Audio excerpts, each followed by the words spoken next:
Hi friends, welcome back to my channel. My name is Laura and this is Ash a la carte. And today we're doing our jars in June this month.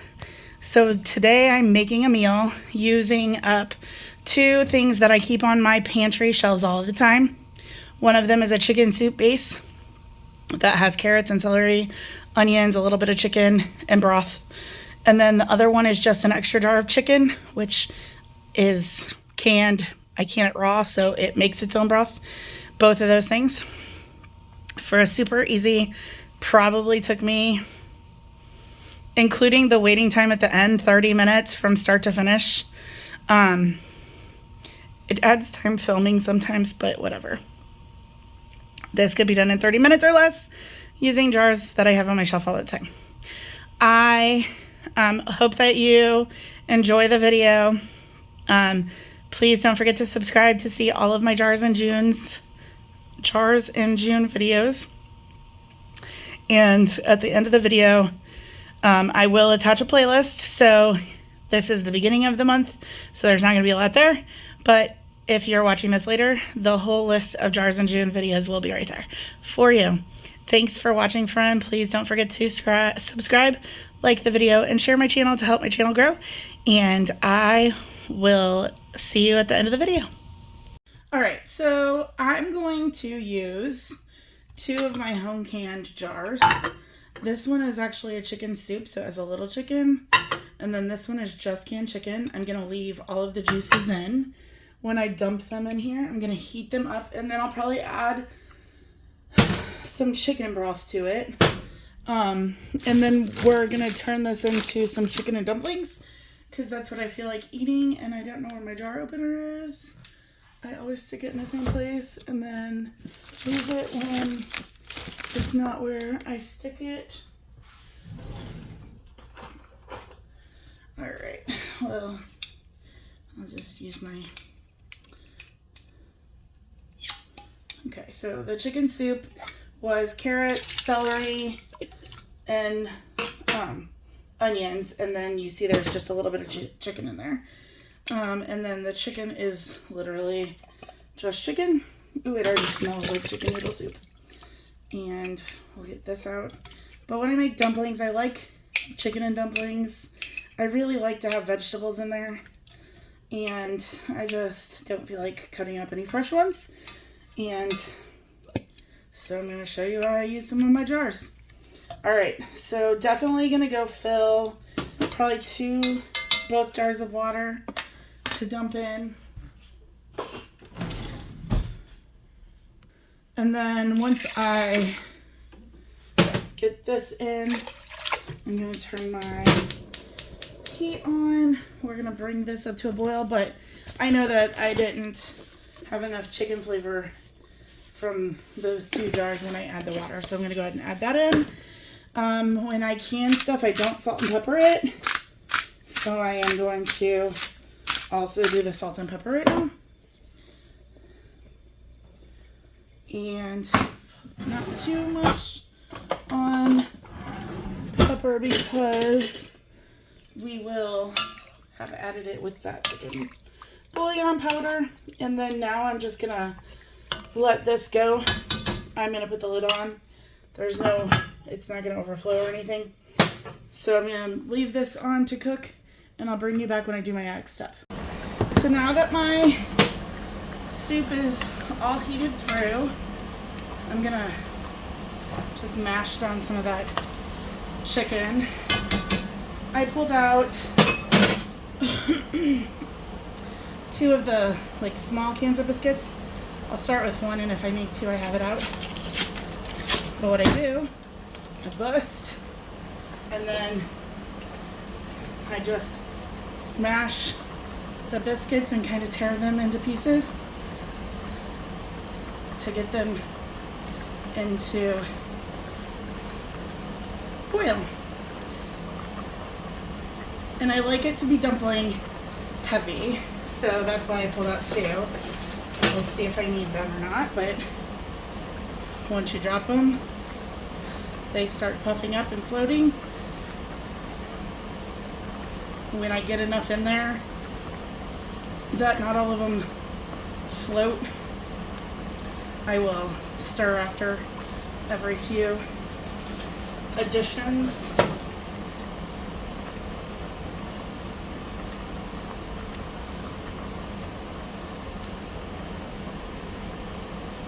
I make dumplings all of the time. I do it different every single time. I mean, I have my normal ways, but a lot of times I just,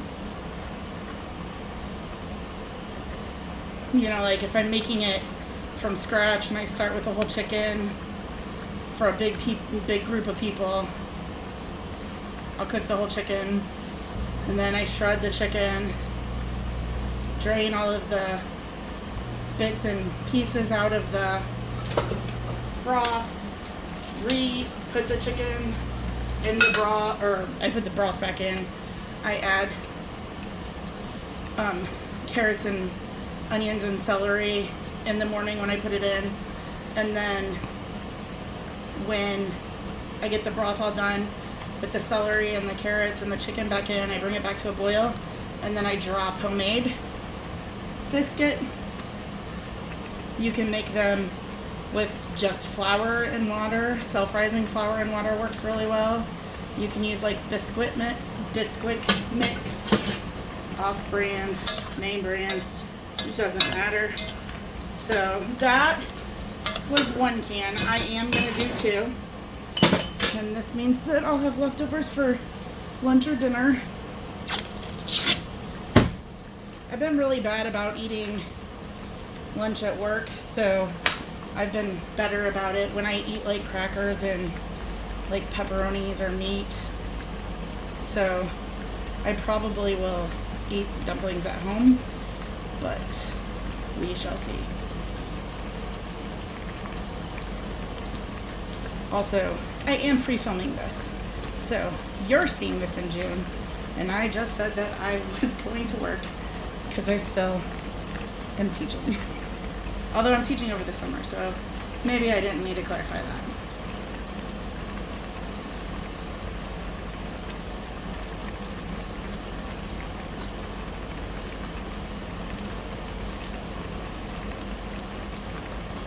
But I definitely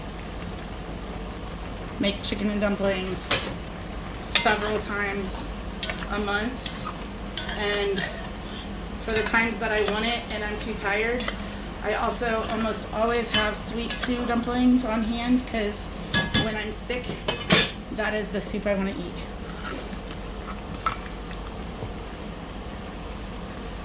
Alright, I'm almost done with these. I'm halfway through the second one. And you see, like, when you get them now, they're not mixing down, so I'll drop a few and then give it a stir. And I don't want the pieces to be too big because they do fluff up. And if you ever do drop them, like when I drop the ones that are homemade, I use like a cookie scoop and I try to use half of the scoop. But if I put in the dumplings too big, you can cut them with your spoon like that.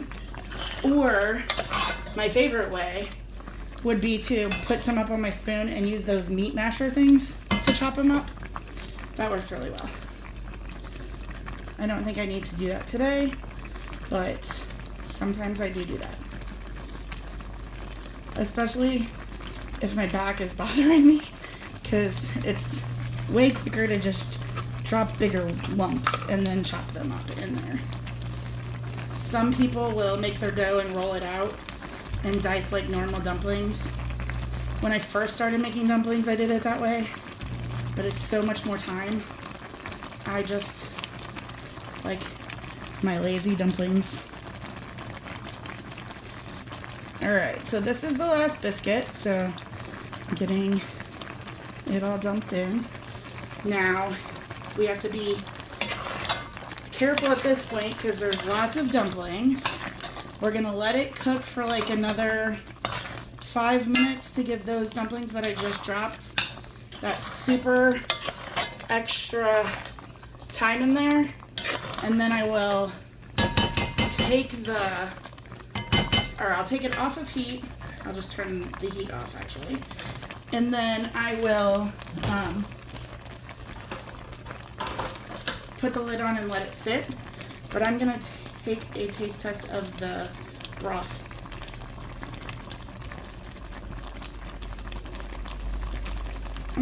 That's really good. Normally, I would put sage and thyme in here if I'm making it from scratch, but I'm just being lazy. Alright, let's see, we'll just give it another minute.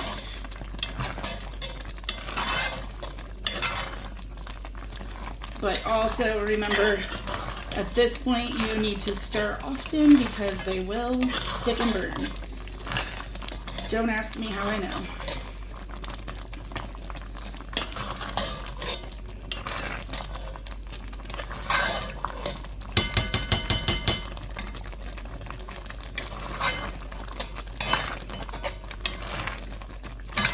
So I did have in the can, there were a bunch of big carrots. So if the carrots were too big, this is the point where you could use that meat masher thing to break up your carrots, to break up your dumplings.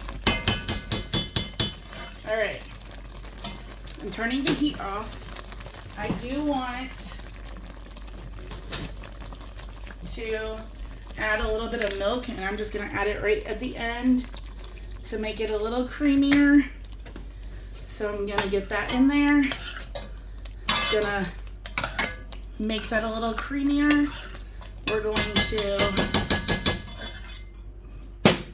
put the lid back on, and I'm gonna let it sit for about 10 minutes before I come back. So I let it sit for a little bit longer than the 10 minutes I said.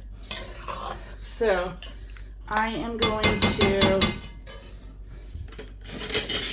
take a ladle, dish it out. I'm using my fancy bowls because I'm doing dishes. Okay, so I just dished myself out some. Get a bite that's got some dumpling and carrot.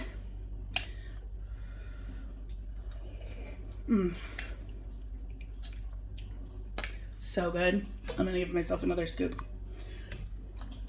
Make it.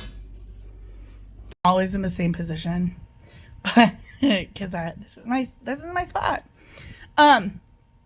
I make chicken and dumplings like at least 2 times a month. I eat them more than that because when I make them, there's leftovers. But this is so easy and so good. And if you do it differently like that, it's not boring because they're all different. They're so good. If you don't like chicken and dumplings, just try one of the millions of recipes of chicken and dumplings, or ham and dumplings if you don't like chicken, or turkey and dumplings if you can't eat ham. You can make any kind of meat and dumplings. I've never done beef and dumplings, but that sounds more like beef and noodles. And maybe I should try that. Tell me if you want me to try that. I have made pork and dumplings, like pork chops cut up, and done that. But friends, chicken and dumplings are life. I used to think that my favorite, and actually it's chicken and dumplings and lasagna, probably Thai, but my favorite home, like I make food, chicken and dumplings. 100%. If somebody else is making it for me, I want lasagna. Or store-bought. Stouffer's lasagna. It's so good. Anyhow, thank you for watching. I hope that you enjoyed this episode of Jars in June, and I will see you next time. Don't forget to hit the subscribe button, the like button, and sharing my channel to help my channel grow. And I'll see you next time, friends.